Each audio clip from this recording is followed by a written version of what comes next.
എടി നന്ദി വേണോടി നന്ദി. ഈ കിഴക്കേതിൽ സുന്ദരേശൻ വന്നില്ലായിരുന്നെങ്കിൽ നീ ഇപ്പോഴും കൂമ്പടഞ്ഞ തെങ്ങ് പോലെ മൂത്ത് നരച്ച് നിന്ന് പോയനെ.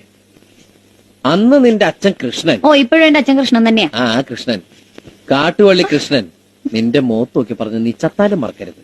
എന്നോട് ആരും ഒന്നും പറഞ്ഞിട്ടില്ല. പറഞ്ഞു, മോളെ രാധാമണി, സുന്ദരേശനെ പോലെ സുന്ദരനും സുശീലനുമായ ഒരു ചെറുപ്പക്കാരനെ നിനക്ക് ഇനി കിട്ടില്ല. അയ്യാടാ സുന്ദരൻ കണ്ടേച്ചാലും മതി. ആ അതെടി ബോറടിക്കും.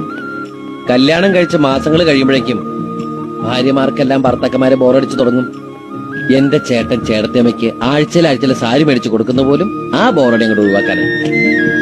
പിന്നെ ഒരു ആശ്വാസം, നമുക്ക് ആ ബോറടി തുടങ്ങിയിട്ടില്ലല്ലോ. ഇക്കണക്കിന് പോയാൽ എനിക്ക് പെട്ടെന്ന് ബോറടിക്കും. എങ്കിൽ എന്റെ ജീവിതം ഇതുപോലൊരു സാരി തുമ്പിൽ ഞാൻ അവസാനിപ്പിക്കും.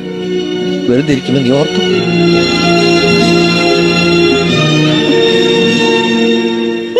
വെറുതെ പേടിച്ച ഞാൻ അതിനെ ഒറ്റയ്ക്ക് പോവോ?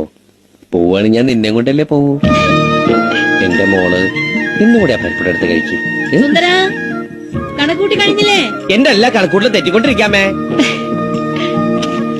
കണക്കണക്കിനെന്ന് പറയുന്നിട്ടാ.